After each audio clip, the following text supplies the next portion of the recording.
Good morning and welcome to the MTA Board's meeting public comment session.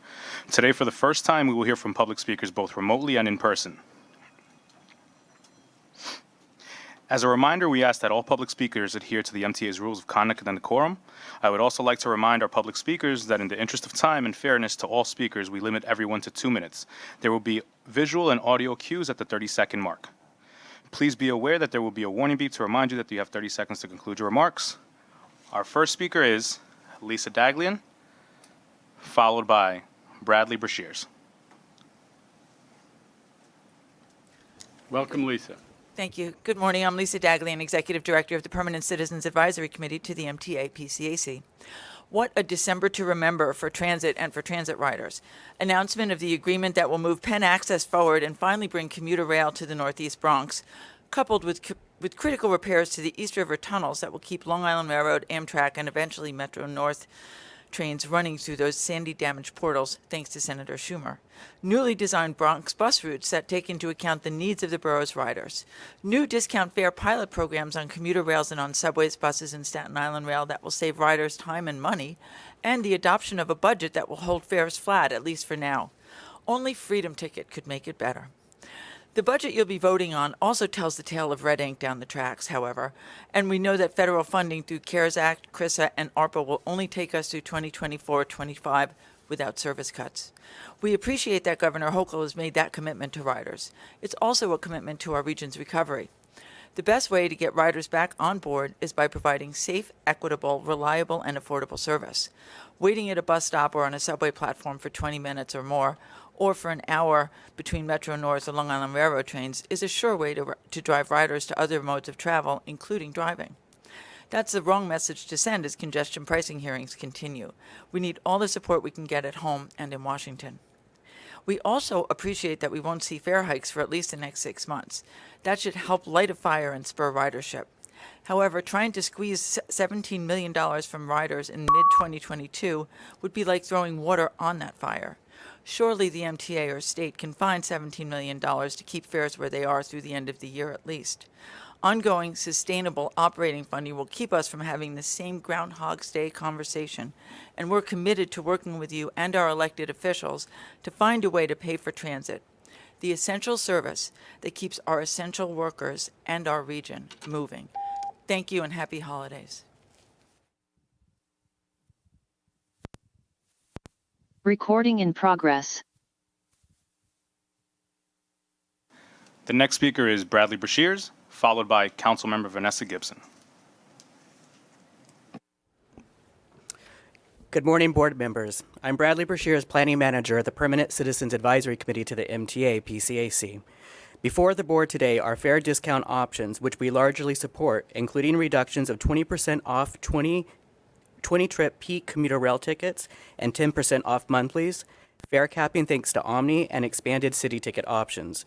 These are slated to go into effect in March and run for at least 4 months, maybe longer. These options should help get riders back on board, a key goal of these ticket type introductions.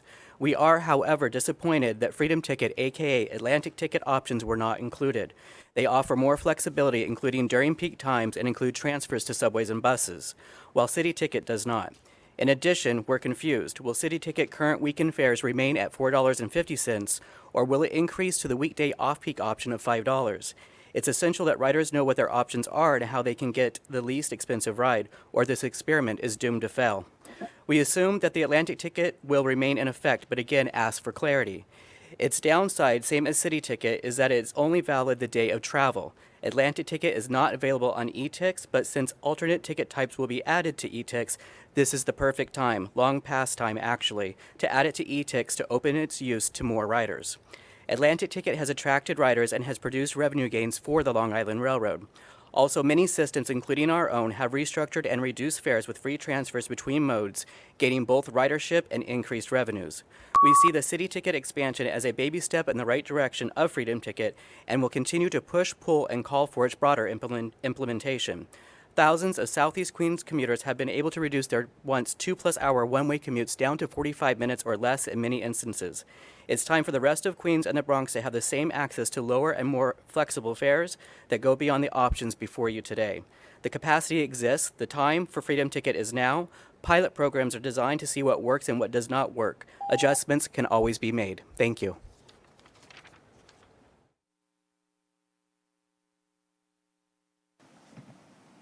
The next speaker is Councilmember Vanessa Gibson, followed by Matt Camper.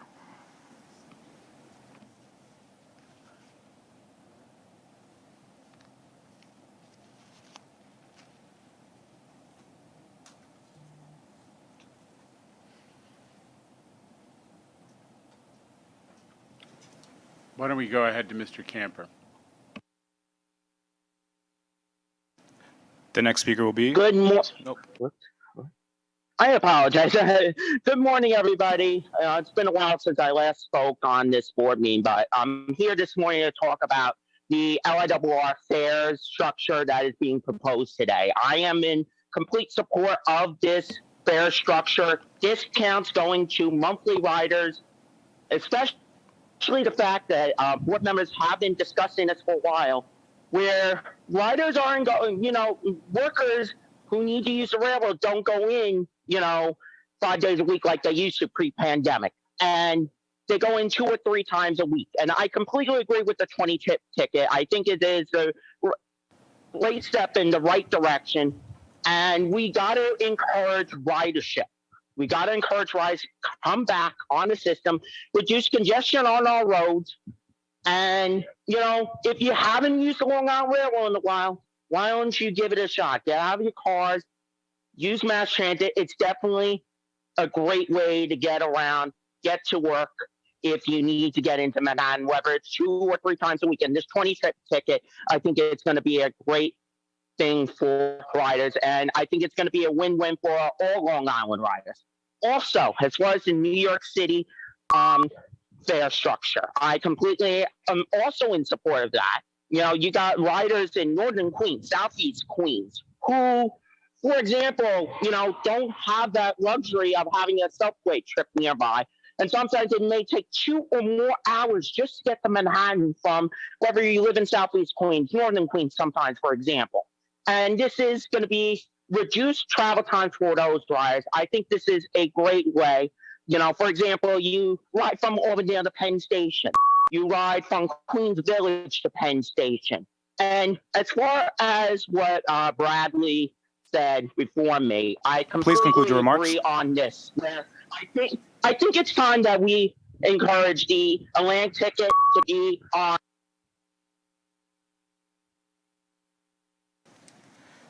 The next speaker will be Felicia Park Rogers, followed by Jason Anthony. My name is Felicia Park Rogers, and I am the Director of Regional Infrastructure Projects for Tri-State Transportation Campaign, a policy and advocacy organization working for better transit and transportation across New York, New Jersey, and Connecticut. I would like to congratulate the MTA on its successful first round of public outreach as it implements the environmental assessment on congestion pricing. TSTC participated in 13 of 15 hearings across the region, offering testimony in support of congestion pricing at 12 of those hearings. We kept a tally of comments in support or opposition to the plan at the hearings, and we're pleased to see that a majority of the comments were in support of the plan. Recording in progress.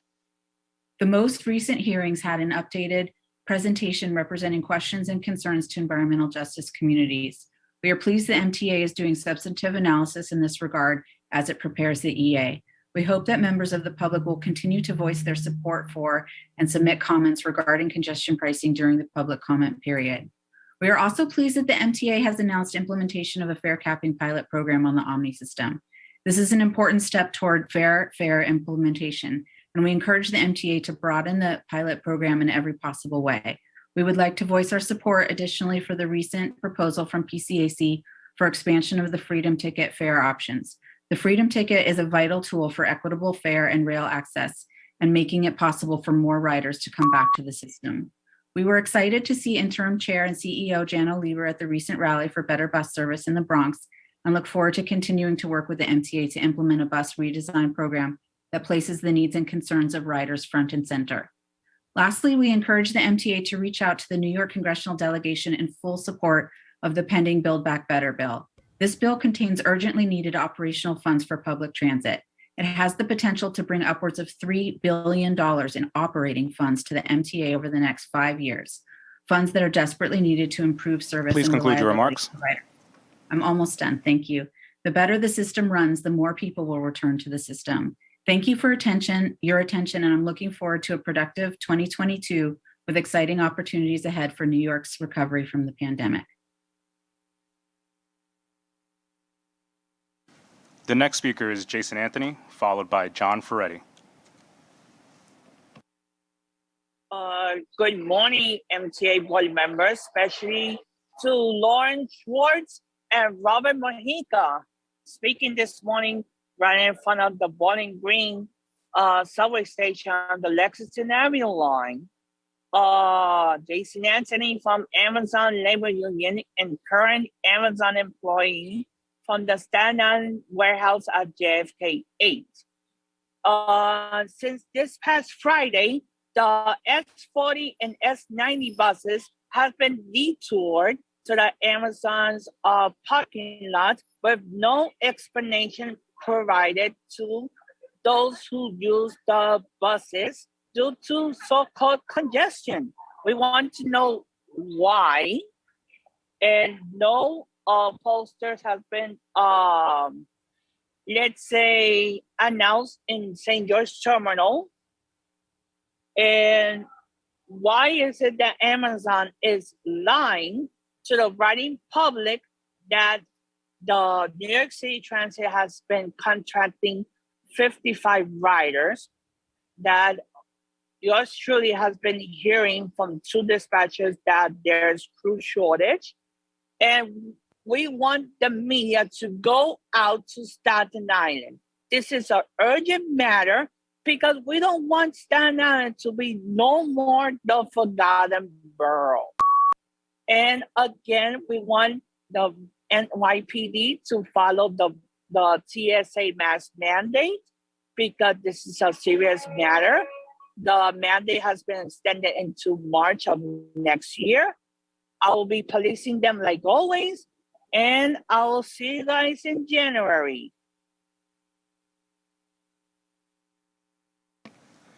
Thank you. The next speaker will be John Ferretti, followed by Canela Gomez. Hi, my name is John Ferretti. I am a New York City train conductor and a Local 100 Executive Board member. I'm here today speaking as a rank and file member of TW Local 100, a union that, despite suffering the deaths of over 100 union members to COVID-19 and suffering illness from tens of thousands of infections of our union members and our families, has been repeatedly attacked and served up as a scapegoat by Mayor de Blasio, Governor Cuomo, and the very MTA bosses who treat our work as essential but our lives as expendable throughout this crisis. Their latest attack on transit workers is their lying hit piece published in the December 1st New York Daily News, which cries crocodile tears about the supposed $100 million price for COVID-19 testing of New York City transit workers, which was already paid for by the federal government. This news article is filled with self-serving and politically motivated lies and propaganda from a failed New York City mayor, a disgraced governor, and these same MTA bosses. They all have essential workers' blood on their hands and have some damn nerve to scapegoat transit workers for the social crisis they played a major role in creating. They are all directly responsible for creating the unsafe working conditions that led to the deaths of over 170 transit workers. They conspired to deny our union the most basic PPE like masks and even threatened us with discipline for wearing them. The MTA failed to implement your pandemic plan dated December 2012, which led directly to mass death. The MTA, these incompetent, dangerous leaders, kept the New York City transit system open 24/7 as a vector of this deadly disease. They also failed for a year and a half to provide testing at every New York City transit work location. They say they care so much about the importance of transit workers getting the COVID-19 vaccine, yet for more than 9 months since it's been available, it is still not available at every New York City transit work location. And I don't see people being very concerned about the $48.6 billion in triple tax exempt bond debt owed to parasites on Wall Street on nearly 4% interest over the next 3 decades. And I don't see much concern about the waste, fraud, and corruption at every MTA project. Don't believe for a second their lies about caring about public Please conclude safety. your remarks. These liars and frauds, they don't care about your lives, health, and safety any more than they do New York City transit workers. Thank you. The next speaker will be Canela Gomez, followed by Tramel Thompson.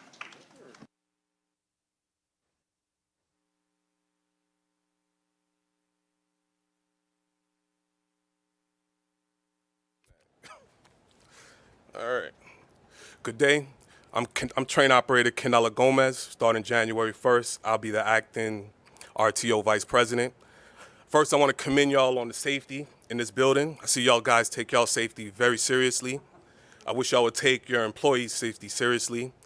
So one of my main objectives when I take over in January is I want to change the narrative and the ideology of service over safety.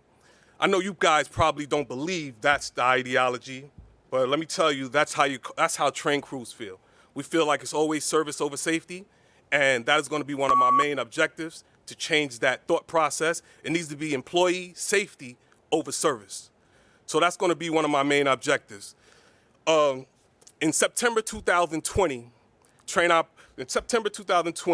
an employee, Billy Wright, slipped and fell in 239th Street train yard and died.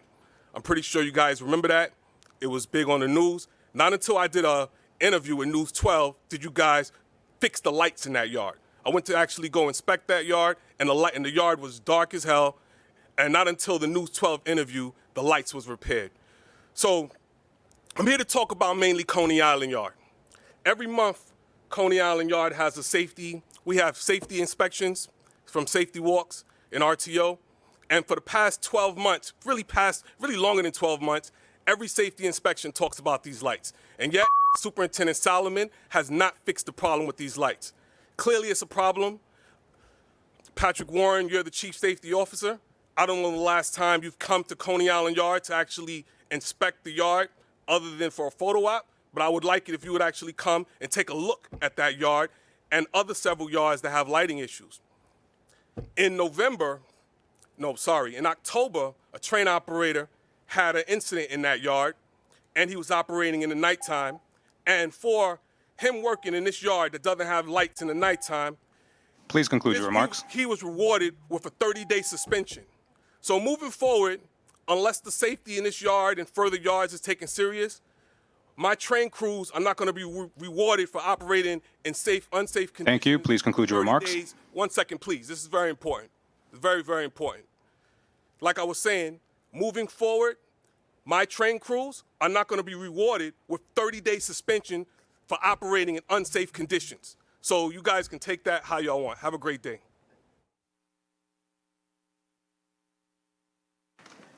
The next speaker will be Tremel Thompson, followed by Rachel Foss.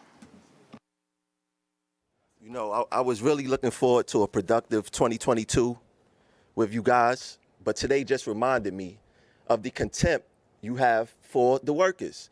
I mentioned that I'm coming to the MTA board on Facebook. All of a sudden, we need vaccine passports to come here. But the same vaccine passports is not needed for passengers to get on our trains, to get on our buses, or into our systems. What are you guys afraid of or want to protect yourselves from that we can't protect ourselves from? Now, like our VP said, we focusing on safety. And safety is very paramount to us. So we're going to start taking trains out of service and stop doing unsafe favors for this company who have contempt for us. Now, we go sponsor these safety acts for some superintendents. One, Paul McPhee, he's running a Gestapo superintendent factory. It's all about punishment. You have Charles Henschke, who back in 2019, a retiree told me he was going to discipline me before I got the discipline. And then all of a sudden, Charles Henschke got disciplined himself for bias activity. But you know what this company does?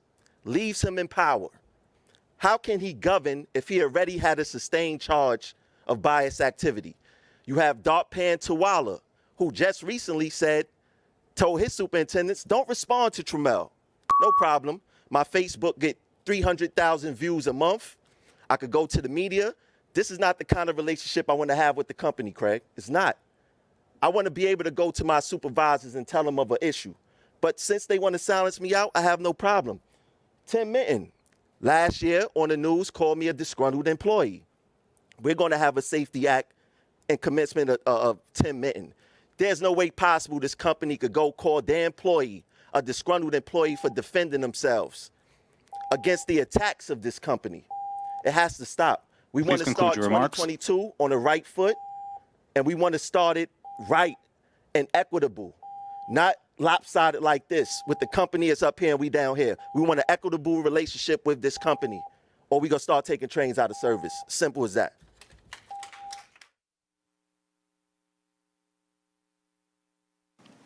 The next speaker is Rachel Foss, followed by Mr. X. Hi, good morning. Can you hear me? Good morning. My name is Rachel Foss, and I'm the Senior Research Analyst for reInvent Albany. We advocate for more transparent and accountable New York State government, including for authorities like the MTA. With the MTA taking steps to implement the new open data law, including recently posting a job position for the new open data coordinator, it's important that the agency look broadly at how it can be more transparent and proactively release information to the public. As part of its ongoing commitment to transparency, the MTA should be striving to publish far more of its public records online, instead of requiring the release of information via the cumbersome and expensive Freedom of Information law process. To that end, we ask the MTA to publish open data concerning various units of its workforce.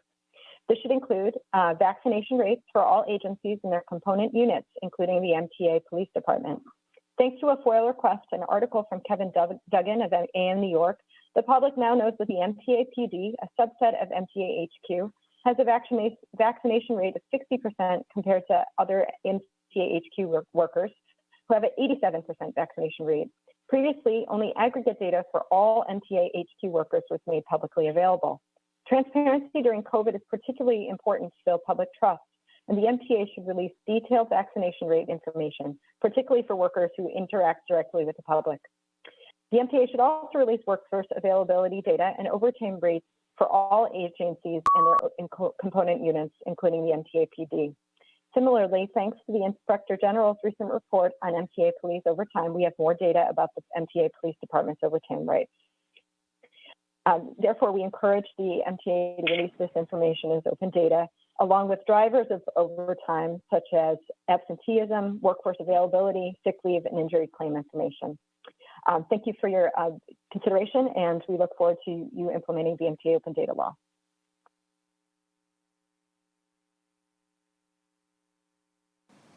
The next speaker will be Mr. X, followed by David Kupferberg.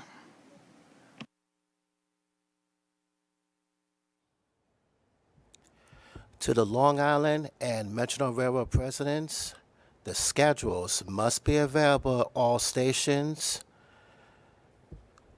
I don't feel I should have to log onto the website to view them. That's unfair. To Craig Cipriano, you need to put the cash back in the booths. We're tired of some of us are tired of using those damn machines, which are constantly malfunctioning. Put the cash back in the booth. John Samuelson asked you to do that earlier this year, and so far you haven't done it. To Jano Lieber, or should I say Harrison Ford, with a smaller head and a bigger nose. You made two mistakes after you succeeded Aunt Patty as the MTA head. On the day the 2021 Book Dominion Parade was held, one of my teammates, Joseph Masigo, turned 59. The B-43 bus ran on Bushwick Avenue because Grandma was suspended due to that parade. There were no posted signs, no announcements. You didn't deploy any employees to help the riders, so I had to do your job for you. I had to babysit you, which I find really annoying. Another mistake, you suspended J train below Hughes Street. You should know by now, if you suspend it below Lorimer Hughes Street, that's a death trap. You should suspend it below Flushing and or Murder Avenue. I can give you a proposal as to what you should do if it can't run across the Williamsburg Bridge. But you can no longer suspend it below Lorimer or Hughes Street. It's a death trap. You're confusing the riders. And there's something, I got a bonus for you. B46 SBS, is there any particular reason why it can't originate at Marshall Station? Why does it have to originate at Cusco Station? B44 SBS and Logo both originate at Marshall Station. Why was the B46 bus treated differently? Any particular reason why? Are you half-stepping like Big Daddy Kane? Please conclude your remarks. I mean, do you think you rule the world like Curtis Blow? I don't get it. You think you have more better blues like Spike Lee? You think you're down with OPP like Naughty by Nature? I don't think so, brother. Thank you. Please conclude your remarks. You need to get it together or throw in the towel that the gold up on Arlen Scully, which did for Bob Backlund many years ago. Get it together. Also, remember the town like Michael Jackson.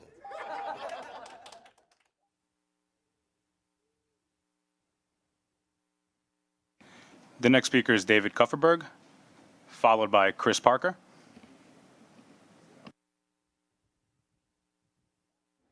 I am not against the Bronx Bus Network redesign, but I do have concerns.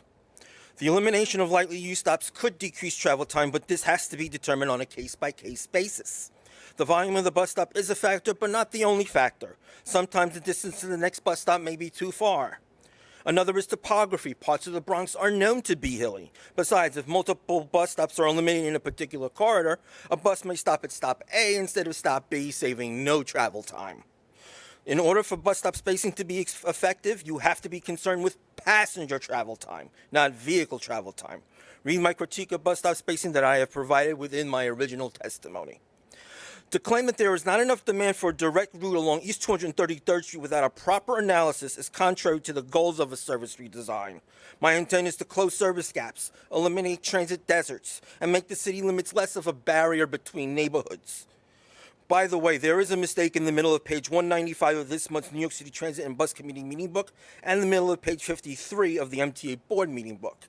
Northern extension of the BX19 should be edited to northern extension of the BX29. Now direct East 233rd Street service makes sense as per my testimony and diagrams. And if no riders would have to pay an additional fare, three-legged transfers would have to ultimately be approved by the MTA board. The documents presented today show that there are no proposed changes to the tariff connected to the final plan. Should there be such tariff changes, they shouldn't be kept secret. In conclusion, the service plan has dismissed the more comprehensive changes that could have made the Bronx Bus Network redesign final plan a better plan. Thank you.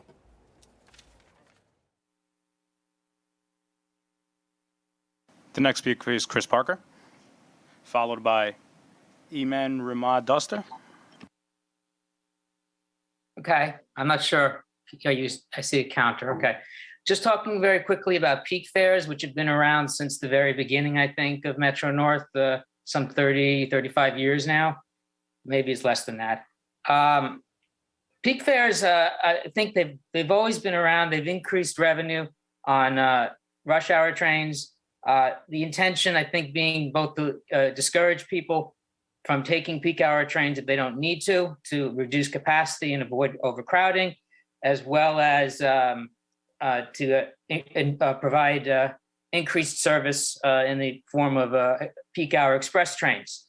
Until recently, the news has always been that off-peak fares are in effect on all trains until the end of the year. There's never been any mention, though, that come New Year, when peak fares resume, that peak hour rush trains would resume. So it's not very clear what the purpose of peak fares are at this point, except to boost revenue, with basically more money for nothing new, as well as the fact that peak fares have been sold pretty much throughout the pandemic through machines and the mobile app. Recently, I think they reprogrammed the paper machines to stop selling individual peak fares, but monthly tickets are also peak tickets and are still sold to the machines. And the mobile app still even sells peak tickets, even though within the 60-day of validity, they would never be used. There also is no refund for used peak tickets used on off-peak trains. There's no evidence of it. There's no way to form any credits. And I just don't understand, when we bring peak tickets back, monthly tickets, also peak tickets, but they're the only ones that are not transferable. When we start bringing in things like these 20-trip tickets, I really think we really need a monthly off-peak ticket and some more thought into the system that we have peak tickets in general.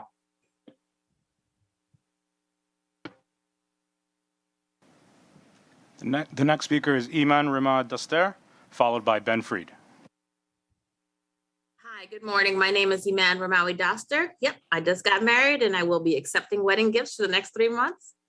And I am the Access Ride Coordinator and Campaign Organizer for the Disability Justice Program at New York Lawyers for the Public Interest. I'm also an Access Ride customer and have been since 2010. Accessoride provides horrible service for me and has through 2017 when I joined NILPE. I would get up earlier and earlier, only to arrive later and later almost every day. Then NILPE, together with its partners in the Accessoride Reform Group, began working together to improve Accessoride. We pushed for the on-demand service that began in late 2017, and for almost 2 years after that, Accessoride service was far better than it had been. Then on-demand got bad as drivers weren't getting paid enough for our trips. Once again, I would wake up earlier and earlier and arrive later and later. Then COVID hit. And in the beginning of the pandemic, service changed yet again. The MTA wisely discontinued shared rides, which made trips faster and more reliable. Several months in, though, I barely got a ride from on demand. So I went back to pre-booking, but that got worse. CTG is horrible. And that's 80% of y'all rides. Then this year, the MTA reinstituted shared rides, which added insult to injury. It became hard to even get a ride, and I feared I would contract COVID during these shared trips because of lack of mask compliance, which y'all say you're doing. You're not. I have documentation of no masks by drivers and customers on Accessoride. Check my Twitter. It got so bad with on-demand and pre-booked trips that I stopped going out for weeks at a time, which, by the way, could only be possible because my office was working remotely. Have you ever tried not to leave your house for weeks at a time? Because it's not easy for a professional, for any professional, to never leave their house. This month, I've gone back to using on-demand, but with yet another MTA planned shift in service with a change in vendors and my office reopening soon, I fear that I'll go back to being late almost every day. Once again, I'll need to leave my apartment hours in advance when it's dark. I'm sick and tired of sacrificing my rest and frankly my life to leave my house hours in advance. Thank you. I honestly don't. The next speaker will be Ben Freed, followed by Satina Robinson.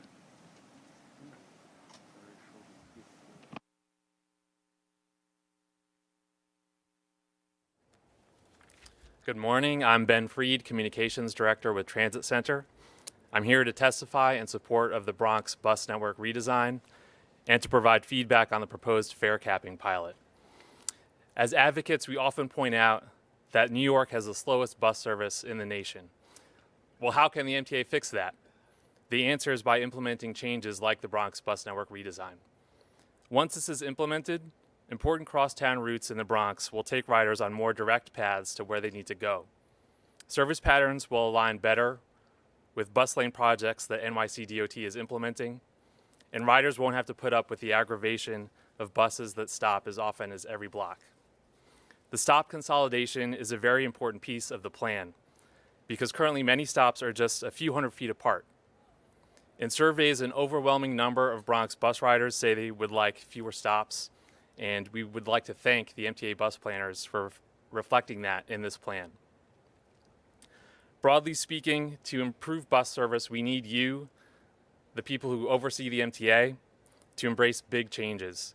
We fully endorse the changes in this plan, and we encourage the MTA to follow up with ambitious bus network redesigns in the other boroughs. On the fare capping pilot, we're excited that the MTA is using Omni for this purpose.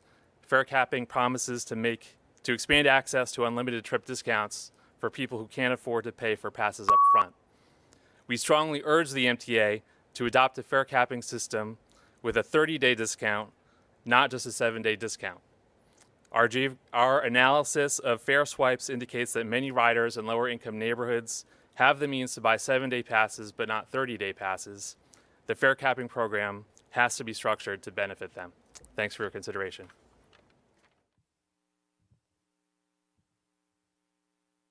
The next speaker will be Satina Robinson, followed by Michael Howard.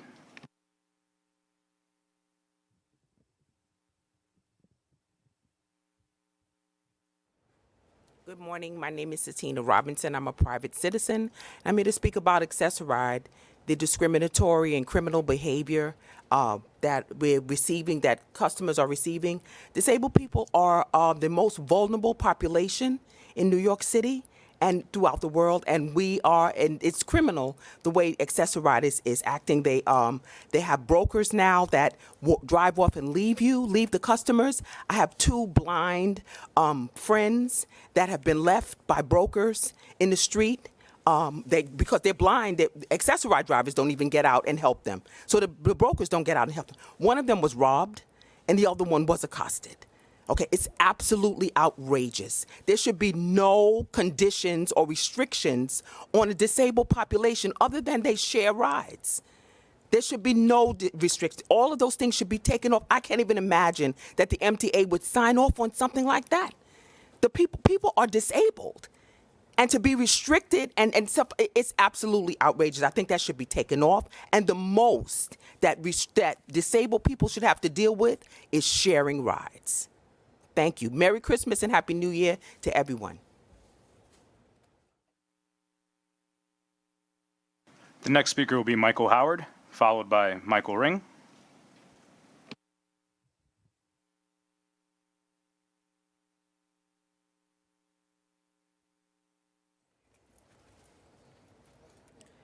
Good morning. My name is Michael Howard. I prefer Mike. Happy holidays to you all. I have a list of stations that needs to be accessible. Court Square, 23rd Street on the E, M lines on not just one side. It should be accessible on both sides. It needs elevators by the ramp on the Manhattan bound side, and plus the staircase is wide too. You know what I mean, on both sides. So, okay. I'm talking about going from platform to mezzanine on both sides. Well, here's the next station, Briarwood. Briarwood needs elevators on both sides, from mezzanine to platform, just like the outside, just like from mezzanine to street. And I have a few more stations. Parsons Boulevard on the F line, Woodhaven Boulevard, both Woodhaven Boulevards, J and Z and M&R, and also Northern Boulevard on the M&R, and 3 stations that need to be accessible on the 7 line, which is 52nd Street, 111th, and Metz Willets Point. But Metz Willets Point has ramps, but it just needs elevators at some point.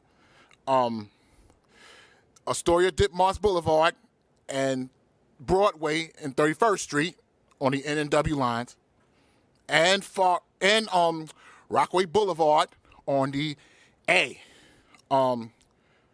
Maintenance, I see some cars on the A and C line are still dirty. Please conclude your remarks. From the hurricane over the summer. R46 needs renewable heating because Thank you. Please don't conclude feel your the remarks. heat every time I ride them equipment. Thank you very much, and have a great 2022 if I don't see y'all.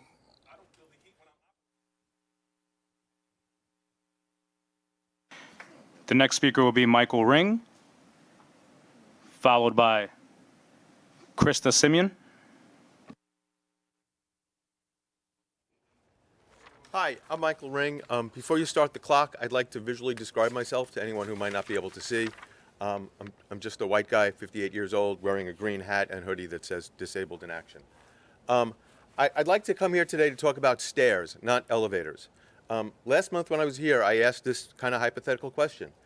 Did anyone come up to the 20th floor today by using the stairs? I don't think anyone did. When I was on my way here, I was taking the subway.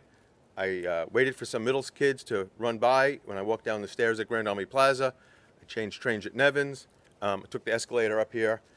I really felt great about my ability to come here and join other people being productive in their workplace. You're all coming to work, earning money, doing good stuff.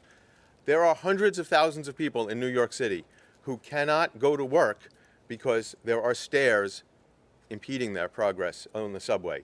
25% of the stations having unreliable elevators is useless. People are not in the subway systems who need those elevators. They just doesn't really help. It's kind of silly to think they do.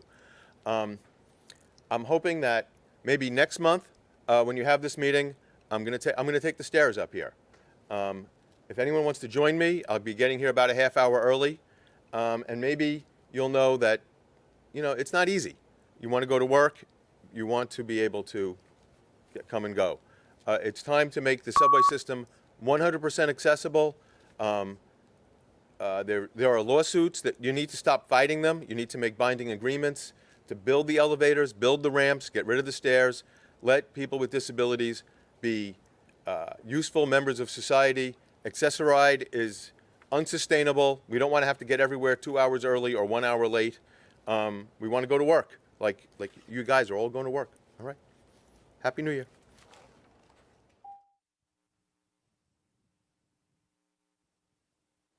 The next speaker will be Krista Simeon, followed by CN. Hi, everyone. I'm going to try not to repeat what's been said about Accessoride. I use Accessoride to get to my full-time job because, as Michael said before me, I don't have the luxury of being able to use the public transit system that we have in this city because it's not accessible to me. I never know when I'll be picked up or dropped off on a day-to-day basis, despite being forced to schedule all of my trips 24 hours in advance and having subscriptions. They mean nothing. They say, okay, well, if your ride is late, you can always get a taxi authorization and we'll reimburse you. But reimbursements take up to 4 weeks for me to get a check if I'm lucky. So now I have a credit card that I took out just for taxis and Ubers to get to my full-time job. Drivers for brokers like CTG pick and choose trips to accept based on how lucrative that trip is to them. I know for a fact that my 20 to $25 trip is paid to them $17 they get paid, whereas if I pay out of pocket to Uber, I'm paying $25 to $30 for that trip. So now my commute to my job that I use to sustain myself is dependent on how much these brokers are deciding to pay their drivers. New York is supposed to be an employment first state. At my job where I'm an essential employee, I manage a supported employment program where I tell people with disabilities that if they can get jobs, that they will get hired, that we will help them. And yet the transportation that they're being told to rely on is half-assed, unreliable, and it exploits the fact that you people know that we have no other choice. So Accessoride needs to do at least one thing right: improve the hold times, get us our reimbursements in a reasonable amount of time. A month is disgusting. I pay over $400 a month on taxis just so I can get to my job on time. Do better.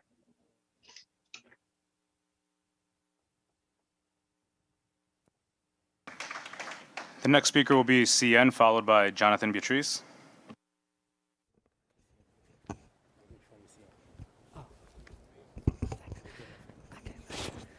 Good morning. I'm here to speak about the eHealth On Demand program. Currently, there's 3 vendors, Leap, Limasis, and Arrow, and the eHealth On Demand consumer is told to only choose one of those vendors. I'd like to know what happens if one of those vendors cannot fulfill a trip. Can the consumer still be able to choose another vendor on that day of travel if that previous vendor cannot provide the trip? Also, could someone look into Limasis because there's an issue that I had on the weekend when I was trying to get to JFK Airport. Limasis told me that they were not allowed to take me to the airport, which is very strange, as Accessoride and other eHealth On Demand vendors are able to do that. Luckily, I was able to find another eHealth On Demand vendor to take me to the airport. I also think, is there a way that there's is there a way that the vendors can hide the price from the drivers so that drivers will pick us up because they see the low price and they don't want to pick us up, basically? I'd like to also know, will any of the $10 billion of the infrastructure plan that was given by President Joe Biden, will any of that be going to paratransit? Also, I'd like to say that adding elevators into subway stations doesn't always make it accessible. As a blind person, if I was I've been trained that if I was to board a subway train, I would have to use my stick and move it along the side of the train. and kind of guess whether I'm in between the cars or if I'm actually boarding a train, which is really unsafe. And we have train conductors and train operators right here in the audience. And please tell me, does anyone think it's safe for a blind person to stand in front of a stationary train that's just pulled into a station with their stick, move it along the side, and try to guess if they're actually in the door or if they're between the cars? I don't think it is. That's why it's very important. Please conclude your remarks. Keep the e-Health on Demand program going, please. Thank you very much.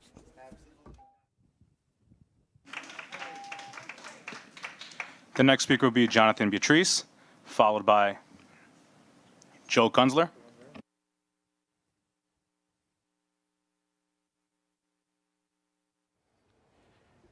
Good morning. My name is Jonathan Beatrice.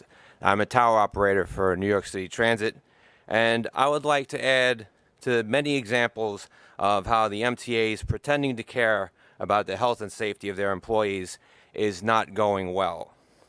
When tower operators who test positive for COVID-19 call the MTA COVID-19 hotline,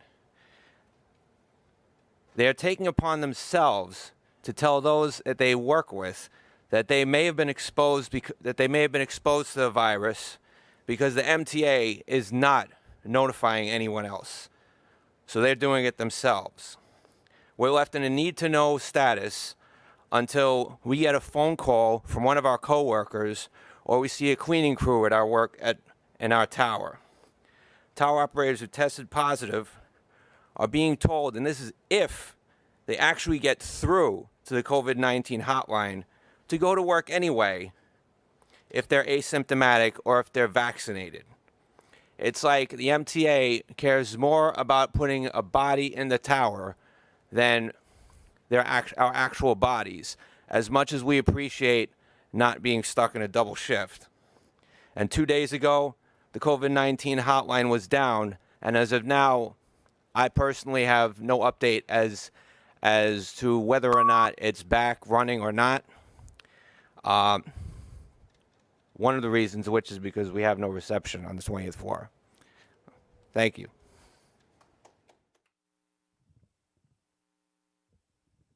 The next speaker will be Joe Kunzler, followed by Tamara Morgan. Good morning, MTA Board. Joe Kunzler here. Thank you for having me today. A couple of things this bright and early morning. You may notice I have my fun public transit shirt on.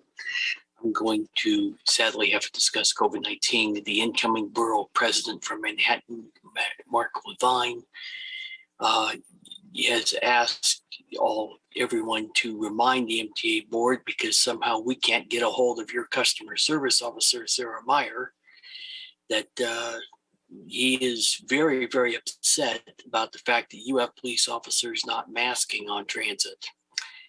This is a humongous problem when a lot of law enforcement has sadly bought into vaccine hesitancy. You need to make sure your mask force is out there in force. It would also be nice when someone tries to offer you something to pay tribute to a great New Yorker, that you get back to them when they send you a Twitter direct message, or they try to send you an email. I'm going to leave it at that, because as that individual is considering a run for New York Assembly, and I do not want the MTA in the middle of politics. I think that public transit should be run professionally, should be run based on data, and center those who depend on transit and those that work on transit, and that requires fighting COVID-19. And with 30 seconds left, I understand my good friends at Writers Alliance are before you asking for accessibility. As someone who's rode your system, I gotta tell you, the biggest thing you guys need is to fund better elevators and more bus lanes. I sincerely wish you well this holiday season, and I hope for some more accessibility, human to human, and in your system.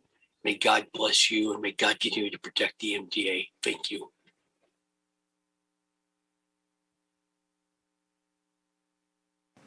The next speaker is Tamara Morgan, followed by Jennifer Bartlett.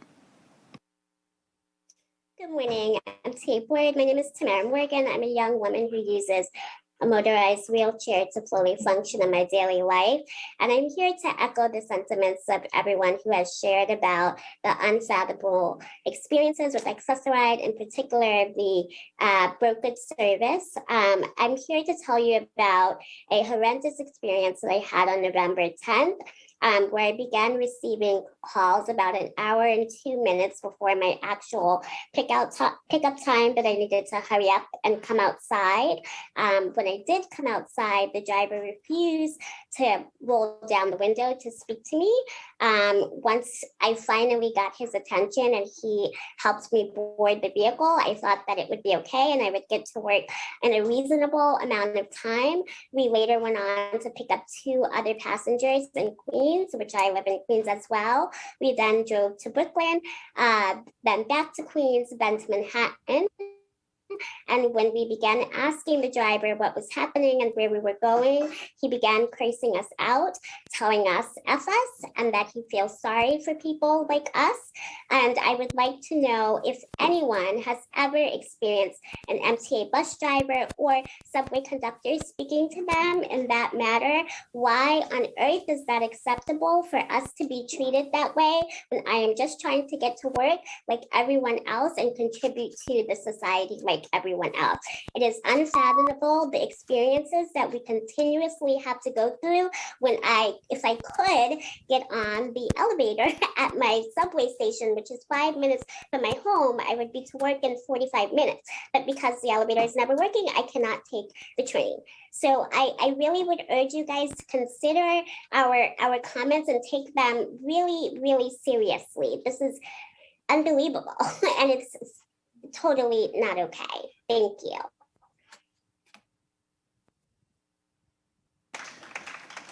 The next speaker will be Jennifer Bartlett, followed by Nakia Butler.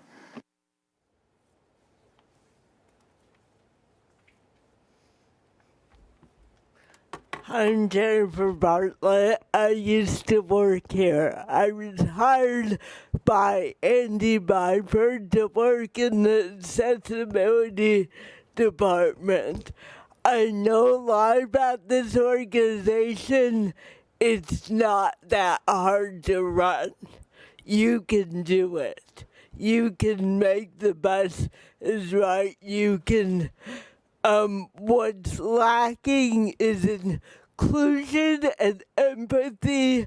I'm gonna tell my story as an employee because I think it is indicative of how this organization thinks of disabled people. I was the only one besides my boss, Alex, on the team who identified as disabled. You've since hired 2 more people who do not identify as disabled, despite being a genius and disabled and loved by many people.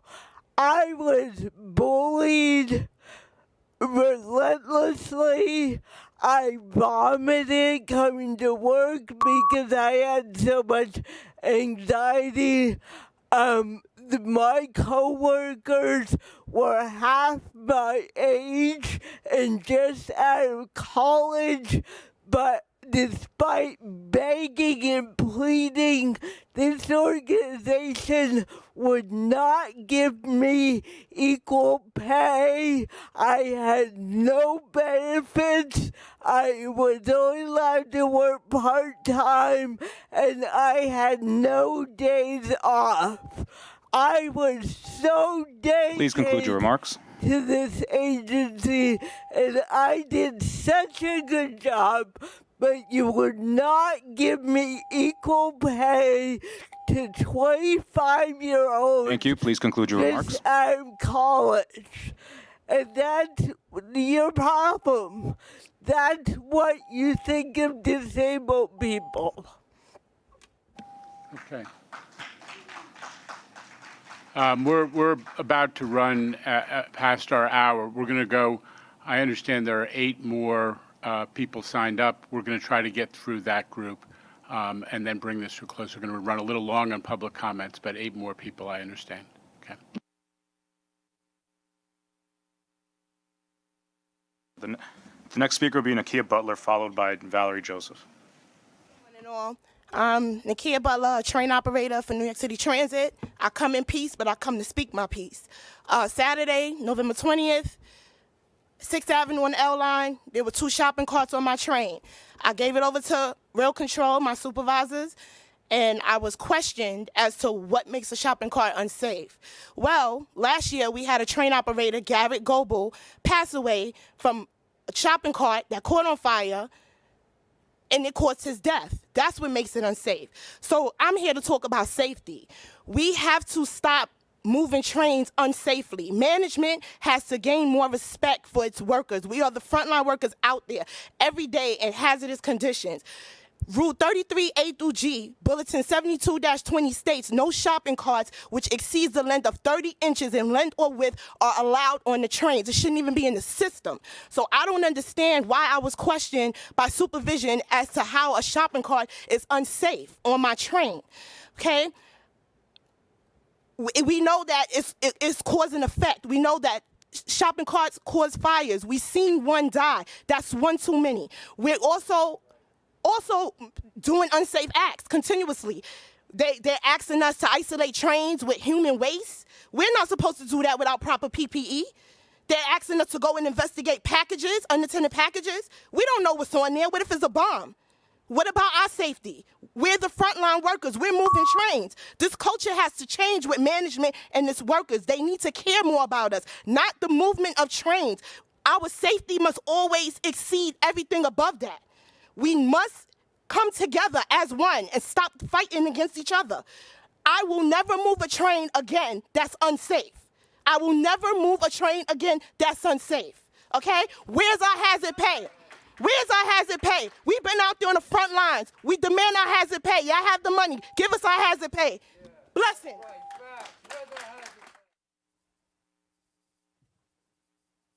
The next speaker will be Valerie Joseph, followed by Sasha Blair.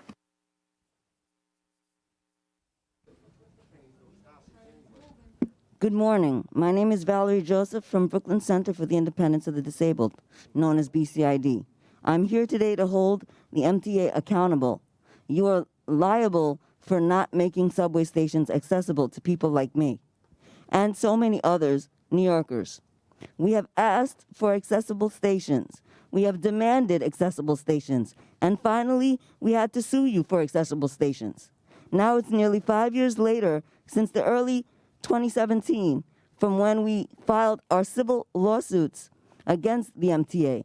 It's 31 years after the ADA has passed, and yet here we are. No settlements, no long-term commitments from the MTA to make the subways accessible. This is absurd. As someone who uses Access-a-Ride and the subways, I'm tired of being the afterthought, or even not thought of at all at the MTA. It's unacceptable and it's morally wrong. Settle our lawsuits. Enough is enough. I'm tired.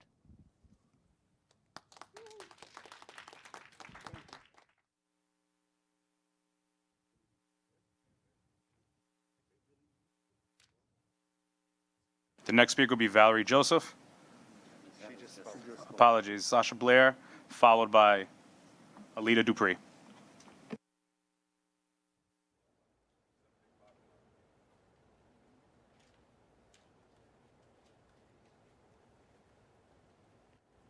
Good morning.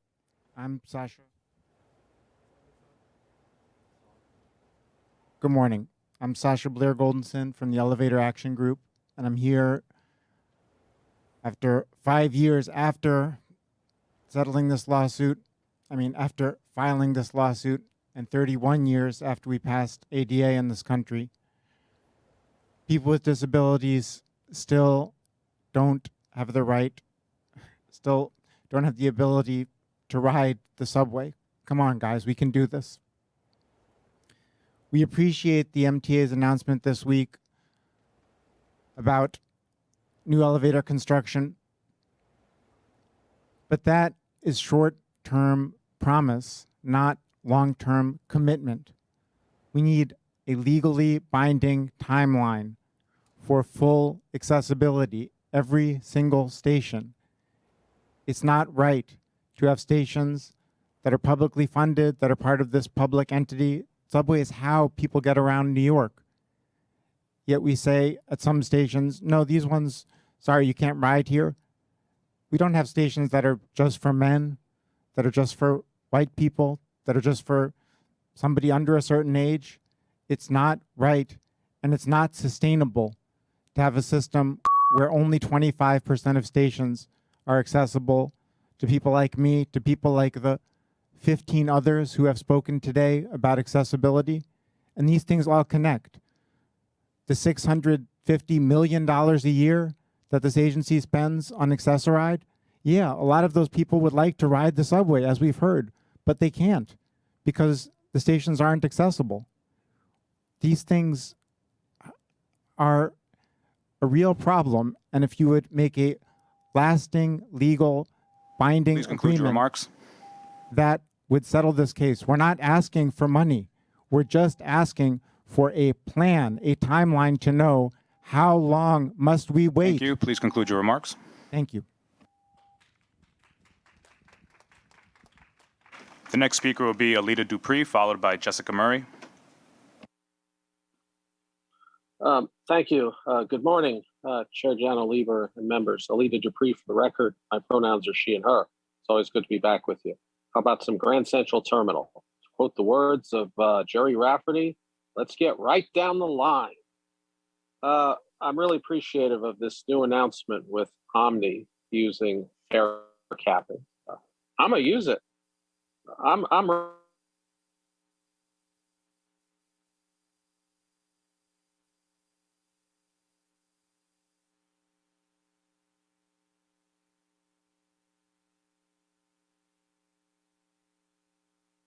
Why don't we see if we can reestablish contact and come back to that speaker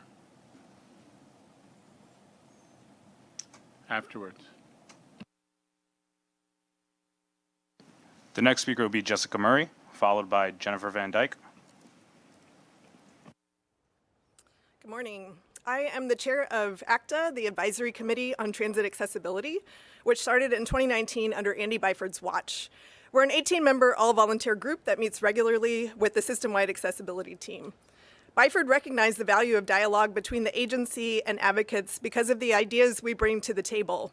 A short list includes the J Street MetroTech Station Lab, announcements of elevator locations on platforms, alternate route directions for out-of-service elevators, shortened paratransit call center scripts, and of course our members also have insights gained through years of professional and lived experience. The relationship between the MTA and the disabled community has never been great, but the lack of trust is worse than ever, which makes it difficult to do this work. It's great to see recent momentum on elevators, but that doesn't square with you spending millions of dollars, yes, millions of dollars, to fight accessibility in court. Why not come to an agreement to solidify your publicly stated commitment to system-wide accessibility? Paratransit hasn't had a leader in months, but everyone here seems to be throwing their hands up and waiting for someone to come in and fix the current crisis. Where is the vision for an integrated public transit network that doesn't treat Access-a-Ride like a red-headed stepchild? No offense to redheads. When Andy left, I wrote an op-ed titled "Pick Up Byford's Accessibility Baton." It's been a rough couple of years, but my message today is the same. Governor Hochul has stated that she wants to take a hands-off approach to the MTA, which gives you the autonomy to lead. I'm asking you to please do everything in your power to settle these lawsuits. I also invite you and your teams outside of system-wide accessibility to meet with ACTA so the system can benefit from our breadth of knowledge. And please recruit more people with disabilities throughout your agency to do this work. 0.6% is an abysmal disability employment rate, considering that we make up 20% of the population. Thank you.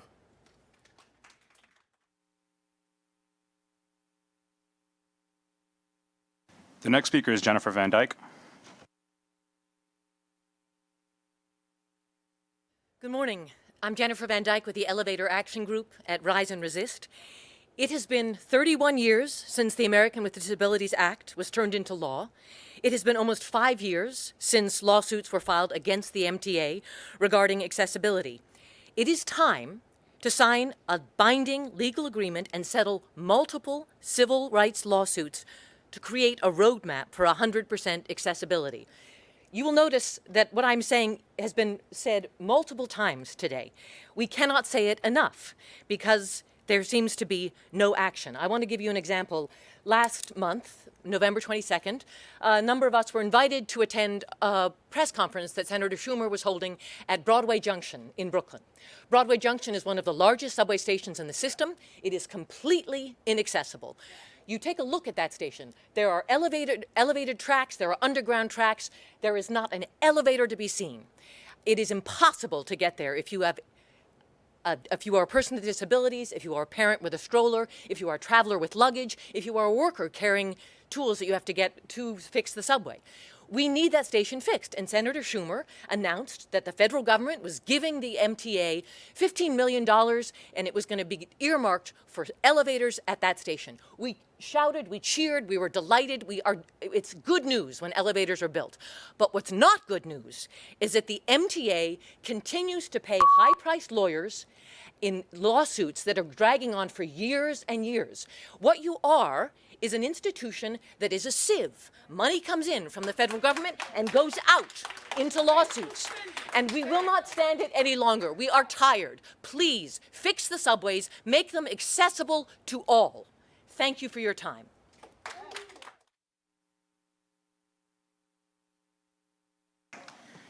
We have two more in-person speakers. We have exceeded the 60-minute public comment period and will have heard from all in-person comments. We will continue to record virtual comments to be provided to the board. The next speaker is Joe Report, followed by Charleston D'Souza.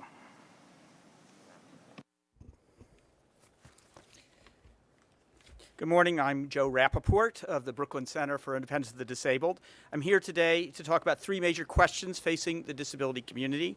You've heard from several accessorized riders about the travails they're facing. We know you're finally taking a few steps, some steps to get this beleaguered system service in shape, but you've got a lot of work to do. In October, your own data show that 1 in 3 broker rides, which carry most riders, are late by 15 minutes or more, and about 1 in 6 is 30 minutes late or more. This is a horror show. You've heard from several accessorized riders today, and the city has quoted other riders. One rider said, "I just want Accessoride to do right," but at the moment, they're not doing anything right. Patricia Washington of Inwood said, "I've waited 2 or 3 hours for a ride." She was outside a hospital. It's outlandish the way they leave the patients. She added that she's been stranded enough times that her children often pay for her to take an Uber. It's that bad. It really is that bad, she said. We're pleased also that you've decided to extend the on-demand pilot, which is having its own problems for 4 months. But we urge you to work with advocates and riders to save and expand the program, not trash it as you tried to do in 2019. Second, cutting bus stops should be the absolute last option in improving bus service. There are other options. Too often, when you cut a bus stop, disabled riders must go much further to get a ride. That's wrong. Finally, congrats on moving forward with more subway accessibility projects, but we know that MTA boards and staff change. For some of you, this may be your last meeting, and we thank you. But now is the time to settle our system-wide and maintenance lawsuits so advocates know that the MTA's commitment will last far beyond your tenures. Thank you. Next speaker will be Charleston D'Souza.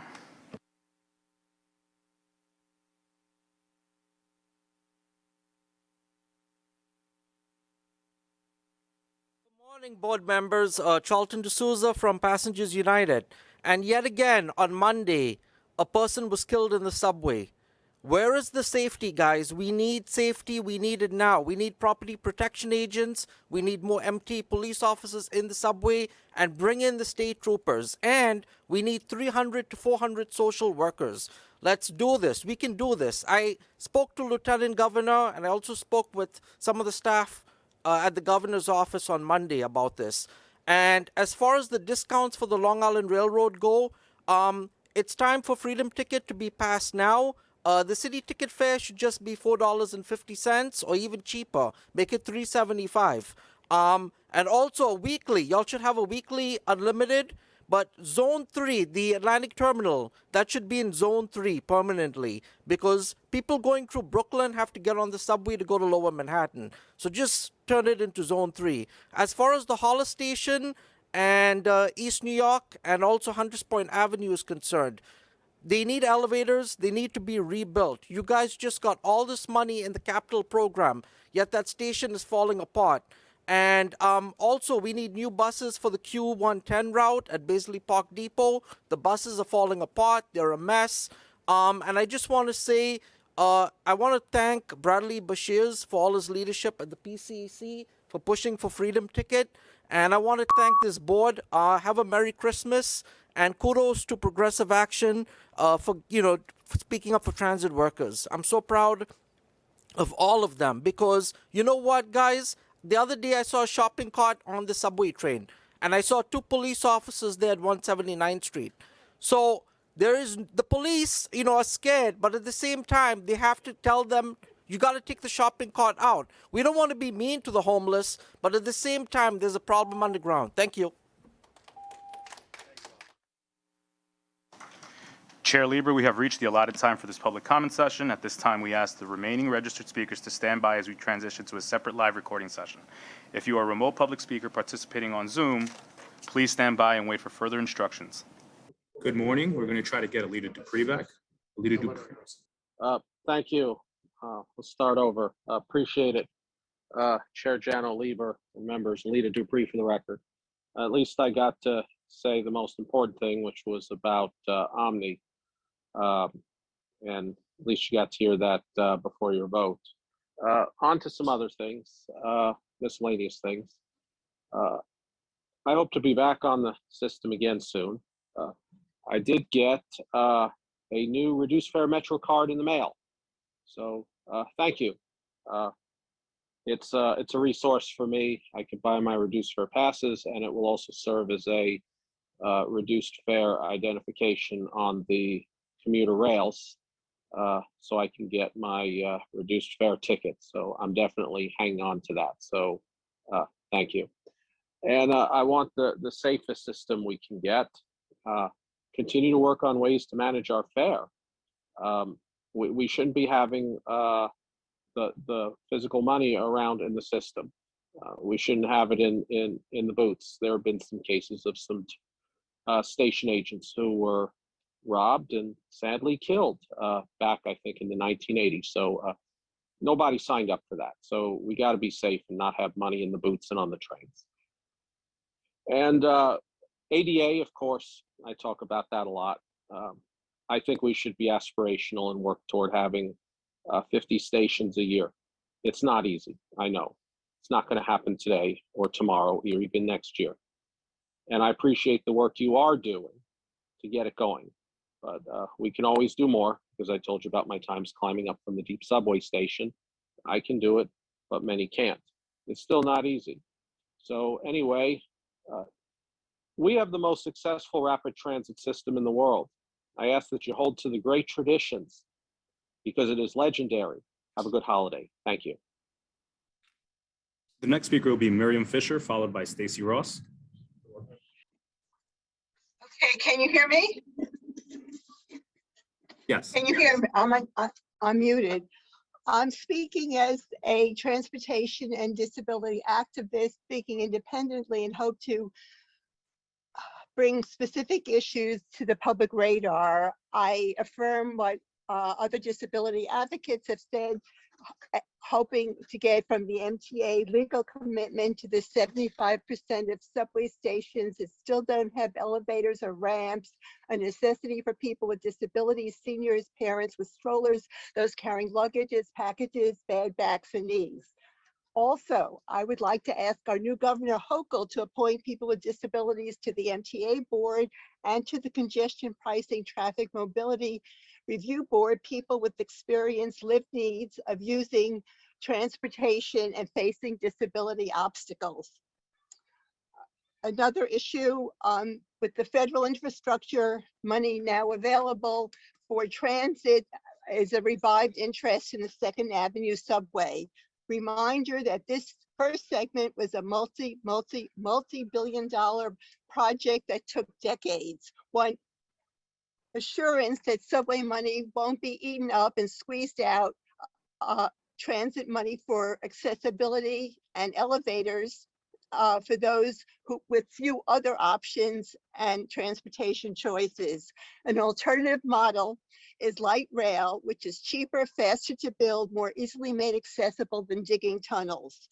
Light rail in New York might be extended past 125th Street, 2nd Avenue to underserved transit deserts in the Bronx, which actually one of the original plans and routes for the 2nd Avenue subway.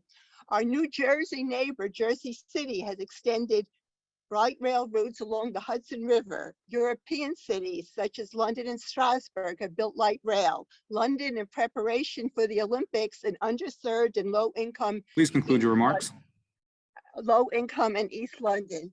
Please put that also on the radar. More subways, more extensive accessibility, but also. The next speaker will be Andy Pollack, followed by Rosie Roman Cortez. Can you hear me? Yes, we can. Okay, good morning. So a couple things I'm going to discuss today. Number one, thank you for taking my comments very seriously regarding the service on November 24th. I took advantage of it. I went to the balloon inflation for the Macy's Thanksgiving Day Parade, and the subway service met my standards. Everything was available, no delays, no suspensions, and I love to see that more often on the subway system. The second matter at hand today is regarding the commuter rail line fares. I know the on-peak for Long Island Railroad is going to return on Tuesday, March 1st, 2022. The only flaw that we know is that the pre-pandemic ritual, as I'm going to call it, of putting the on-peak fare for disabled and senior riders from 6 a.m. to 10 a.m. needs to stop. And especially for people in the disabled community, that is a violation of the Americans with Disabilities Act. So if you are going to overdo, you have to make sure 10 a.m. on week continues pretty much it. Have a happy holiday and have a happy new year. The next speaker will be Rosie Roman Cortez. Hi, my name is Rosie Roman Cortez. First of all, thank you for allowing me the opportunity to share the issues we riders of the SIM 24 on the South Shore of Staten Island are experiencing. I work on 35th Street and I take the SIM 24 bus to and from work daily. I live in Pleasant Plains, which is the community directly outside the gate at the Outer Bridge Park and Ride. I literally walk through that gate to take the bus every day. This residential neighborhood has been developing very rapidly as many new homes have been built, thereby increasing the number of residents. There certainly has been a post-pandemic decline in passengers at the Outer Bridge Park and Ride stop, mainly because of the reduction in schedule. More frequent bus schedules would definitely help alleviate this issue and encourage more riders to use this well-designed park and ride stop. We are all willing to pay the $6.75 bus fare versus the $2.75 fare because of the convenience to get to the city. If the Outer Bridge Park and Ride stop is taken away from us, residents in the South Shore, it would become more challenging for us residents to commute to work.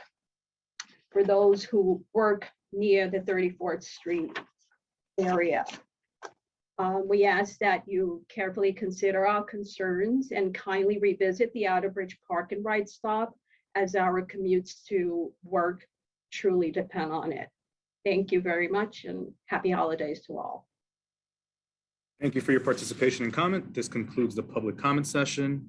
Have a happy holiday season, everyone. Take care.